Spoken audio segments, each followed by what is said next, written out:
Right after work, Lisa went to the grocery store to cook a delicious dinner for her husband, David.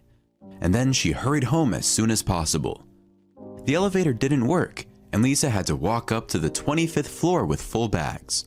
She went to the apartment and pressed the call button, but the call didn't work either. Turns out there was a power outage throughout the house. Lisa sighed heavily, took out the keys and opened the door. When she entered the apartment, she immediately heard someone talking in the bedroom.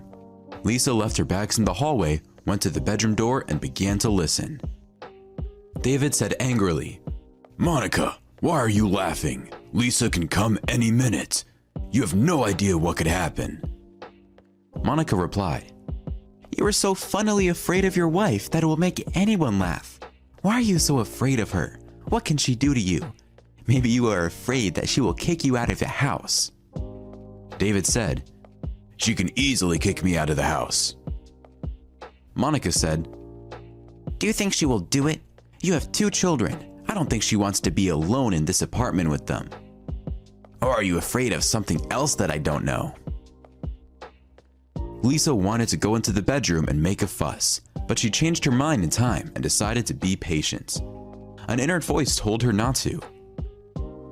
Lisa took a deep breath, counted to 10, and calmed down.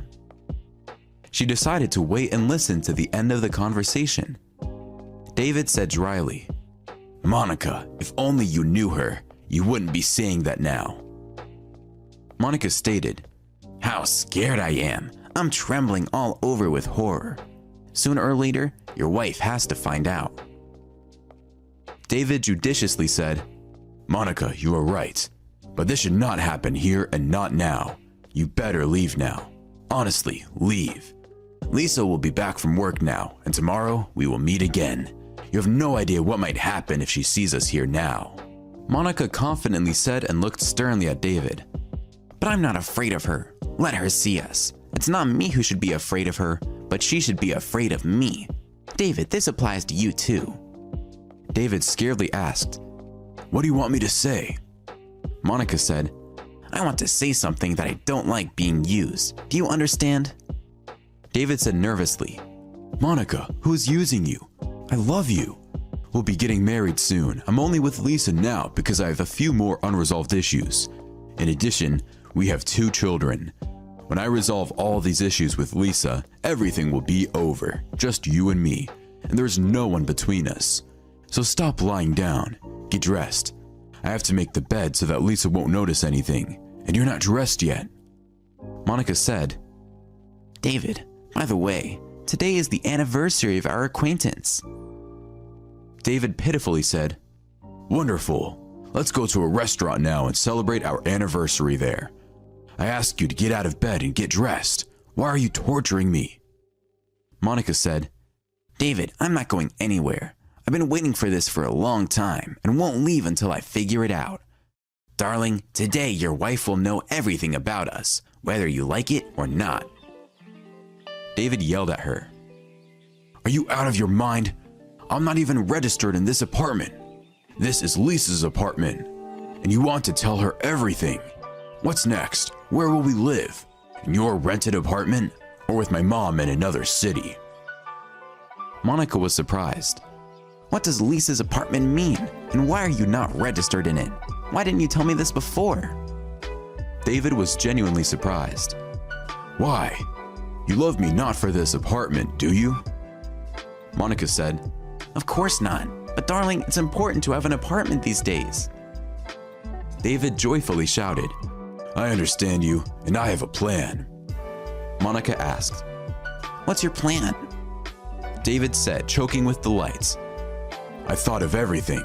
This is my wife's apartment. She bought it before her marriage to me. Lisa and I will sell this apartment and buy another bigger apartment. And it turns out that we will buy a new apartment together with her. You understand me?" Monica said, "Yes, I understand everything." David happily said, "That's great. My girl, now get out of bed, get dressed, and we'll go. Where are your tights? Where did you put them? Why, you have a habit of throwing pantyhose under the bed." Monica said, "Okay, you convinced me. I'll get out of bed and get dressed, and we'll go to a restaurant." Lisa was shocked by what she heard and realized that she needed to leave as quickly and quietly as possible so that her husband and his mistress would not notice her. Lisa thought very quickly. She quietly returned to the hallway, quietly took the bags of groceries, quietly left the apartment, quietly closed the door behind her, and went upstairs. Lisa stood on the common loggia and looked down. She waited until David and Monica left the entrance. She then returned to her apartment. She silently walked to the living room, sat on the sofa, and thought, looking at the TV turned off. She is brave. I wonder how old she is. And what did my husband see in her? She's stupid, apparently. She must be very beautiful. I would be curious to see her. Okay, I can still do this. David came home somewhere at the beginning of the first hour of the night. He told his wife that he was late at work, but Lisa decided not to make a scandal right away, but she didn't want to wait until morning either. Lisa said, "Darling, this is all nonsense. A colleague at work offered me a wonderful apartment today. We have long waited to buy a bigger apartment, but we don't have enough money. Can you borrow money from someone?" David said, "I don't have anyone to borrow from." Lisa sadly said, "Then we will be left without an apartment. We will continue to live in this apartment. In a week, the children will return from their grandmother. That will be nice." David asked, "Can we find an apartment that we have enough money for?" Lisa said angrily, "But I don't want another apartment. I want the apartment they offered me. So think, my love.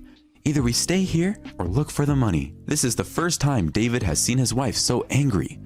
He realized that Lisa was not joking, and David began to think about who he could borrow money from. He remembered that his mistress Monica had told him that she was saving money for her own apartment, and he decided to ask her for money tomorrow. In the morning, he came to his mistress. For 3 long hours, David tried to persuade Monica to lend him the money. Moreover, he begged her. He crawled on his knees in front of her. He reassured her that they were doing the right thing, and in the end, he convinced her. Monica believed that she would get much more after David's divorce. In the evening, he returned home. David joyfully shouted, "Darling, I found the missing amount." Lisa calmly said, "Why are you shouting it?" And she thought to herself, "You are lucky with your mistress. You definitely deserve each other." David said, remembering how he crawled at Monica's feet and begged her to lend him money, almost crying, "Darling, you can't imagine how difficult it was." Lisa interrupted him. "Well done. Tomorrow we can make a deal." David asked her, "Do you need me there?" Lisa said, "I don't think you're needed. I'm selling my apartment, so all I need is my signature. And I don't need you to buy another apartment either, since I can handle it myself." David said, "That's good." And he thought to himself, "I see you are the most cunning, and I'm not a simple person. You can register an apartment for yourself as much as you like, but after the divorce, half will still be mine." Lisa sold her old apartment and bought a new one, which she registered with her mother. She explained to her mother the reason for such an act. David and Monica were celebrating their success at Monica's apartment when the doorbell rang. Monica said, "I wonder who came. It's probably the owner of the apartment. She came for money. Sit here. I don't want her to see you. You can watch TV for now." David turned on the TV. He found his favorite channel and started watching without distraction. Lisa said, "Hello, I'm Lisa, David's wife. I have long wanted to meet you. Today I specifically tracked you down with David and decided to visit you. May I come in?" Monica said in confusion. "Come in." "That's great. It's good that you are such a simple and sweet woman. I don't like all those scandals so much. What could be worse than sharing a man among themselves? Can I take off my boots? My legs are tired." "Yes, of course. Come into the kitchen, please." Lisa went to the kitchen, looking at the apartment with interest. Monica said, "Shall I call David?"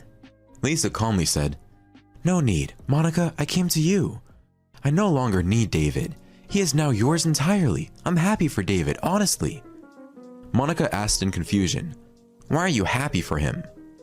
Lisa exclaimed, "Well, how? After all, he marries you, leaving me.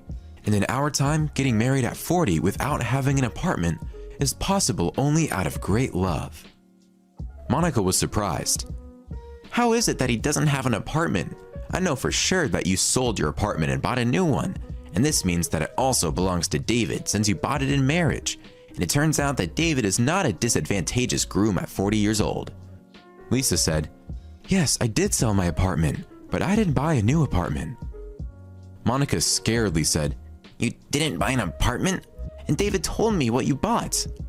Lisa said, "David is a dreamer. As a child, he read a lot of fairy tale and fantastic literature. You don't listen to him." Lisa revealed all the details of the deal. She said that she heard their conversation that day in her apartment. Monica's surprise and resentment knew no bounds. Lisa looked at her watch and said, "I have to go. I was glad to meet you, Monica.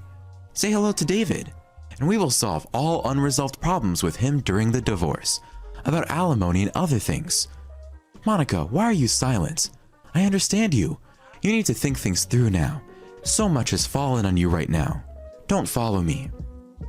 Lisa is gone. When Monica entered the room, David knew from her face that something terrible had happened. Lisa lives with her children in her mother's new 3-room apartments. David pays alimony for 2 children and lives with Monica in her rented studio apartments. Monica is expecting a baby. David tried to prove in court that Lisa owed him something, but he failed.